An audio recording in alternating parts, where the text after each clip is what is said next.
thing is that the national question has never been one thing at any particular stage of Zimbabwean history. It's always been contested. Whether it was during the first Chimurenga, that itself was a dispersed process. The nationalist struggle was highly contested, even within the nationalist movement. It was never one thing. The trade unions, for example, always critiqued the nationalists about their autonomy.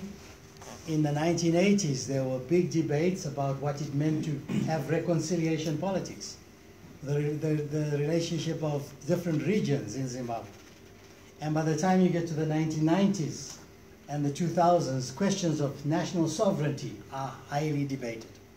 And that this idea, I think that the civics, I want to be differ with Pedzi here. The idea that the problem with the civics was that they only concentrated on the human rights question. First of all, it's not correct.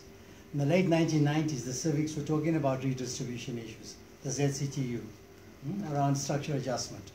The second thing is that it's not that the civics concentrated on the human rights, it's that the human rights debate was cut off from the redistribution debate, deliberately by the state.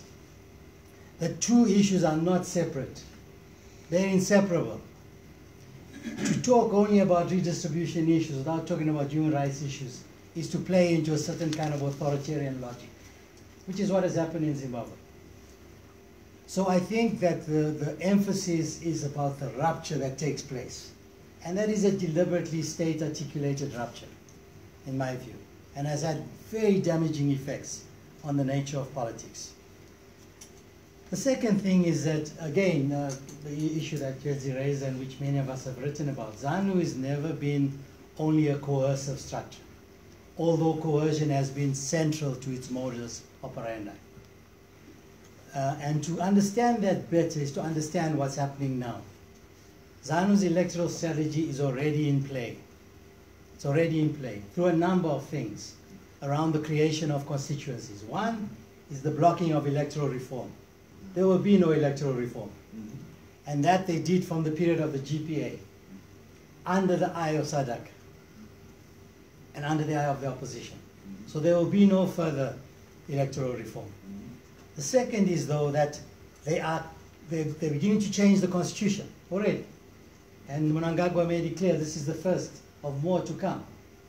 So that the constitutional changes will come which suit the centralization of power within ZANU-PF. The third is that on the economic front, they have been and continue to create patronage constituencies. Through the command agriculture, however problematic, they have control over inputs, and in a very corrupt way. The control over traditional leaders in the rural areas. Third is that the fact that of the 210 seats in the parliament, 68% are in the rural areas, which means that you have a real problem when you're dealing with rural folk, because of the nature of inputs going into those areas, the control over the land redistribution process, and the control over traditional leaders, and the fact that the state keeps opposition out of those areas, physically. It's a serious problem. The third is that the fast-track land reform, as problematic as it has been, has created new dynamics. It has. There are new winners and there's new losers. And the fact is, and people like Schoons have pointed this out, in the small towns, there's new dynamics of production, of marketing, and in those small towns which will provide votes, ZANU is dominant. MDC have little presence in those structures. ZANU is creating constituencies. The third, the promise of land and housing to public servants. That's been going on for the last few years. The promise of land to youths through residents' associations. And then the continued threat of violence. They don't have to use widespread violence in the next election. They don't, and they won't. They won't. They only have to threaten and maybe have selective use of violence. They know a use of violence, as in 2008, will delegitimize the process. So for me, this is the election strategy is already underway. And it's very clear where they're going with this. Okay? The third is within the opposition. The problem with the opposition coalitions is always resolved around two issues.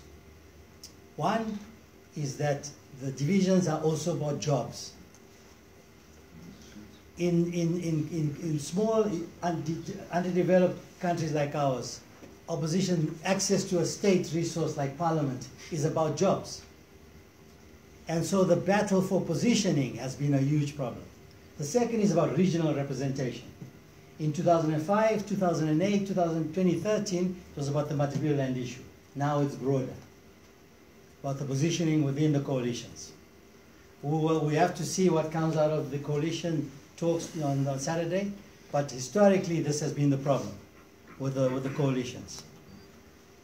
Given what I've said about the ZANU strategy, even if you get a coalition now, outside of strong electoral reform, you've got a real problem. A coalition on its own will not deliver, not outside of these other issues. And what's already happening, we've heard Ambassador Raftopolous talking about SADC. Zimbabwe is not on the agenda for SADC. It's not. There are too many other issues which are appeared and certainly are more pressing. Which means that unless there's some major conflagration or outbreak of violence, a minimal of electoral reform, as happened in 2013, will get a SADC vote of confidence. And that I think is a challenge. But the challenge, as the ambassador also says, is we have to keep this on the agenda. We have to point out the problems of the electoral process. We have to document it, and we have to build constituencies around that issue.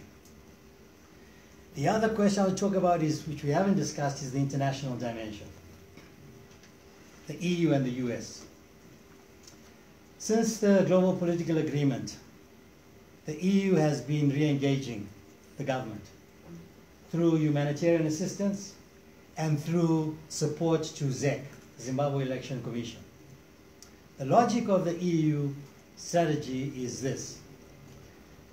The sanctions strategy, that was lost. There was no way they're going to win that strategy in the region. Sanctions debate was lost.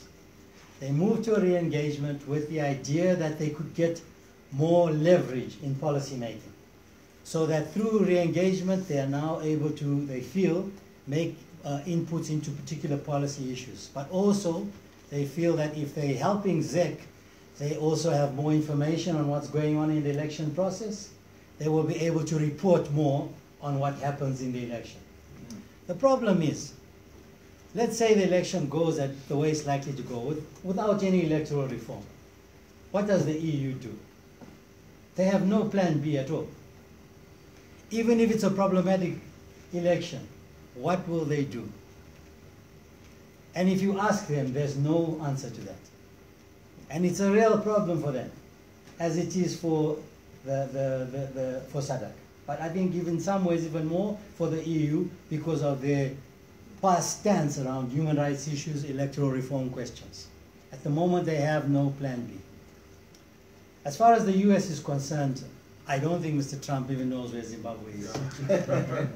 Or what it is. Zimbabwe is almost negligible on the geopolitical agenda of the United States, which means that Zedera will continue because he's not going to, he's got too many issues that he's fighting with Congress and the Senate now. He's not going to go deal with Zedera. That will remain in place, but for the Africa focus, I think the Trump strategy will continue on the military issues in East Africa, North Africa, West Africa. And I think that's likely to be. In terms of Zimbabwe and Southern Africa, more transactional trade issues, if anything. So that we're really left with a situation where unless Zimbabweans coalesce around seriously trying to delegitimize the selection process, we're going next year into another ZANU-PF government. Unless we get strong coalescence, and there's many areas of common interest. Many groups have spoken out about electoral reform, very clearly. And that's a common point for a lot of people in the diaspora and nationally. But unless this voice is raised before the election and brings into doubt that election, if this election takes place, for me it's a foregone conclusion. Under these conditions, it's a foregone conclusion. And then you have an opposition which is going to go into the wilderness for a long time. Because I suspect they'll lose even more votes. Given the changes, the ruralization of some of the urban constituencies, or the militarization of some of the urban issues, like Mount Pleasant, where you bring in the military into that constituency. Or Harare South, which is ruralized, and other constituencies, which this will happen to. So we've got a serious challenge here ahead.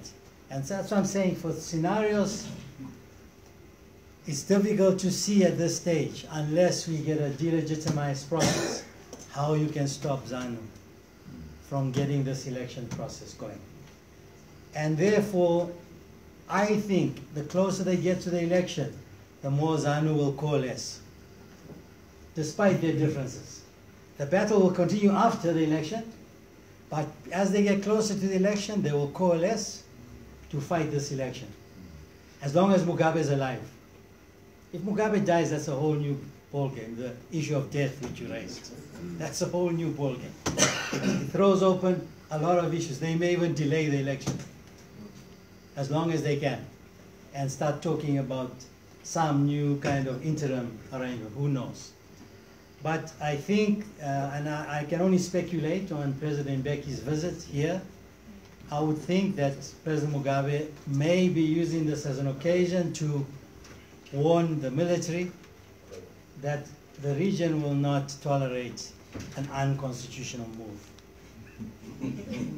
That this may be a subtle approach to say that there's no appetite for non-constitutional change in the region, notwithstanding the problems in SADC.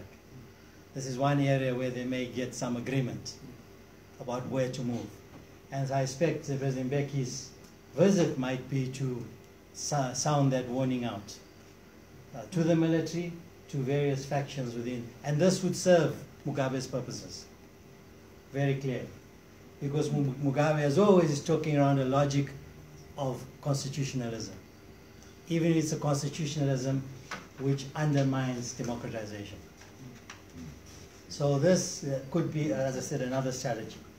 The chances at this stage of a opposition victory, unless we get very serious electoral reform, unless we get the opposition are able to build a strong coalition and structures throughout the country.